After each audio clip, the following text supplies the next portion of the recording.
let's read the question. The question says, which of the following statement about a compound is incorrect? Okay. Now, the key concept related to this question, that is the property of compound. अब compound का एक अगर compound है molecular compound, उसका property क्या होगा? अब अगर एक compound है, एक compound के अंदर क्या हो सकते हैं? डिफरेंट एलिमेंट हो सकती है,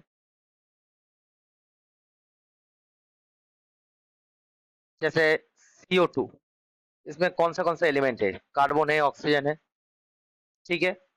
अब ये जो कार्बन और ऑक्सीजन है, कार्बन डाइऑक्साइड को, इसको हम फिजिकल मेथड से सेपरेट नहीं कर पाएंगे, मतलब सेपरेशन, फिल्ट्रेशन,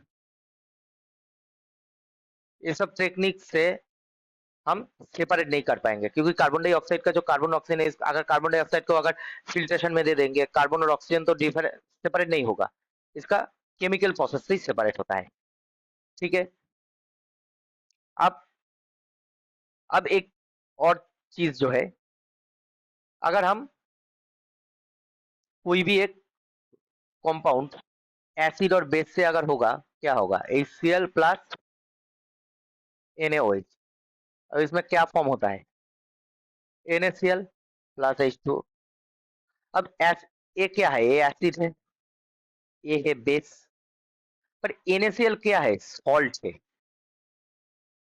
मतलब इसमें एसिड का जो प्रॉपर्टी है वो नहीं है, बेस का जो प्रॉपर्टी है नहीं है। इसका मतलब जो कॉन्स्टिट्यूएंट एलिमेंट होता है, जैसे ये कंपाउंड फॉर्म हुआ है NaCl, उसमें किसी का कैरेक्टर नहीं रहता। अगर हम NaCl में Na का प्रॉपर्टी चेक कर ले, ठीक है, NaCl एक न्यूट्रल कंपाउंड होता है, Na क्या होता है? इलेक्ट्रोपॉजिटिव होता है, Cl इलेक्ट्रोनेगेटिव होता है, पर NaCl क्या है? NaCl एक न्यूट्रल मॉलिक्यूल है। इसका मतलब क्या है? इसका कॉन्स्टिट्यूएंट एलिमेंट का कोई प्रॉपर्टी कंपाउंड में नहीं रहेगा, ठीक है। अब इससे चेक करते हैं इस क्वेश्चन को, इस कॉन्सेप्ट से। जो पहले वाला ऑप्शन दिया है, a molecule of a compound has atom of different element. एक कंपाउंड का जो मॉलिक्यूल होता है डिफरेंट एटम से होता है। अब ये तो हमने देख लिया, सो जो ऑप्शन ए है वो करेक्ट ऑप्शन है। हमें इनकरेक्ट चेक करना है। Option B, a compound can not be separated into its constituent element by physical method of separation. सही है, क्योंकि हम कार्बन डाइऑक्साइड का कार्बन और ऑक्सीजन सेपरेट करना है तो हमें फिजिकल मेथड अप्लाई करके हमें नहीं मिलेगा, तो ये भी सही है।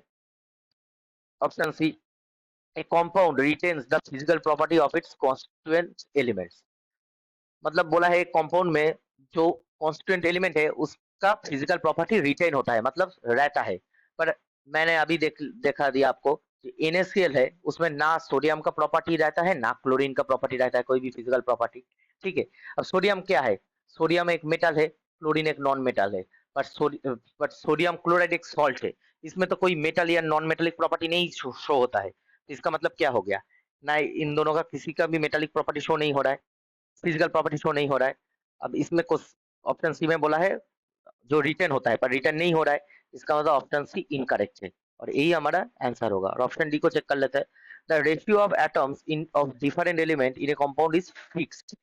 अब रेशियो ऑफ एटम क्या होता है? अगर कार्बन डाइऑक्साइड हम चेक कर लेंगे तो इसमें कार्बन और ऑक्सीजन का जो रेशियो है क्या होता है? 1:2। ये हमेशा फिक्स रहेगा। डिफरेंट एलिमेंट में कंपाउंड जो होता है उसमें जो डिफरेंट एलिमेंट्स होता है, कार्बन डाइऑक्साइड हम जितने भी वॉल्यूम, जितना भी वेट में अगर हम प्रोड्यूस करें, कार्बन और ऑक्सीजन का मॉलिक जो रेशियो रहेगा वो हमेशा फिक्स रहेगा। सो ये भी ऑप्शन सही है। सो ऑप्शन सी जो है वही इनकरेक्ट है। So incorrect option is option C. I hope you will understand the solution very well. Best of luck.